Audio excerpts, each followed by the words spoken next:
आणि यानंतर आजची बातमध्ये वेळ झाली आहे रात्री 10 वाजताच्या महत्त्वाच्या 25 बातम्या जाणून घेण्याची। मराठा आरक्षणाचा मसुदा तयार, मराठा समाजाला 13% आरक्षण मिळणार, सूत्रांची माहिती। कुणबी वगळता उर्वरित मराठा 32% अहवालात माहिती। मराठा समाज शैक्षणिक सामाजिक मागास असल्याचं 40% लोकांचं मत, तर मागास नसल्याचा 41% लोकांचा अभिप्राय। मराठा आरक्षण देण्याची मागासवर्ग आयोगाची शिफारस। सलग 8व्या दिवशीही मनोज जरांगे पाटलांचं उपोषण सुरूच, मुख्यमंत्री शिंदे दिलेला शब्द पाळतील, आताची मराठ्यांची नाराजी सरकारला परवडणार नाही, मनोज जरांगेंचा इशारा।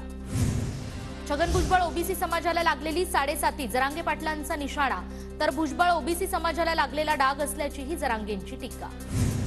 कार्यकर्त्यांना धमक्या येत असल्याच्या माझ्याकडे तक्रारी, अनेकांकडून मी तुला पदावर बसवल्याची दमदाटी सुरू।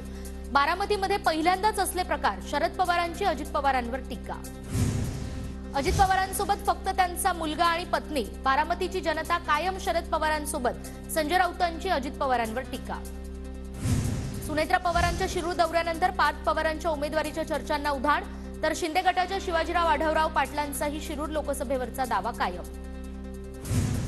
शिवाजीराव आढळराव पाटलांचा शिरूर मतदारसंघावर दावा कायम, महायुतीचा शिरूरचा उमेदवार मीच असेन आणि मीच निवडून येणार, पुणे म्हाडा अध्यक्षपदी निवड झाल्यानंतर आढळराव पाटील यांची प्रतिक्रिया।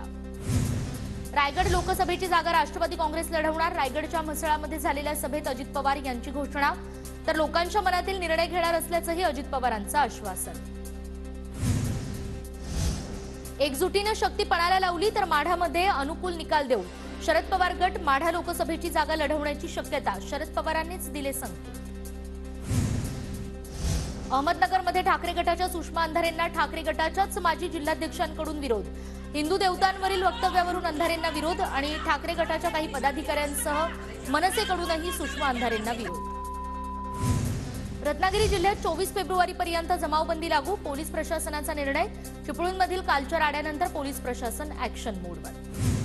शिखर बँक घोटाळा प्रकरणात अजित पवारांसह इतर आरोपींच्या चौकशीची शक्यता कायम, अण्णा हजारे आणि शालिनी पाटलांकडून हायकोर्टात प्रोटेस्ट पिटिशन दाखल, 1 मार्चला याचिकेवर सुनावणी होणार। आंबेगाव तालुक्यातील मनसरमध्ये शरद पवार यांची 21 तारखेला सभा, आमदार रोहित पवारांकडून सभास्थळाची पाहणी। प्रसिद्ध उर्दू कवी गुलजार यांची ज्ञानपीठ पुरस्कारासाठी निवड, उर्दू भाषेतील कार्य आणि योगदानासाठी गुलजार यांना ज्ञानपीठ पुरस्कार जाहीर। तर संस्कृत भाषेचे अभ्यासक जगद्गुरू रामभद्राचार्य यांची सुद्धा ज्ञानपीठ पुरस्कारासाठी निवड, प्रसिद्ध हिंदू आध्यात्मिक नेते आणि चित्रकूटमधील तुलसी पीठाचे संस्थापक अशी त्यांची ओळख। महाराष्ट्रातील 5 खासदार संसदरत्न पुरस्काराने सन्मानित, सुप्रिया सुळे, श्रीरंग बारणे, हिना गावित, श्रीकांत शिंदे आणि अमोल कोल्हे पुरस्काराने सन्मानित। भारताचा हवामान उपग्रह इनसॅट 3DS यशस्वी प्रक्षेपण, भारताचा सर्वात प्रगत हवामान उपग्रह श्रीहरिकोटातील सतीश धवन स्पेस सेंटरमधून लॉन्च।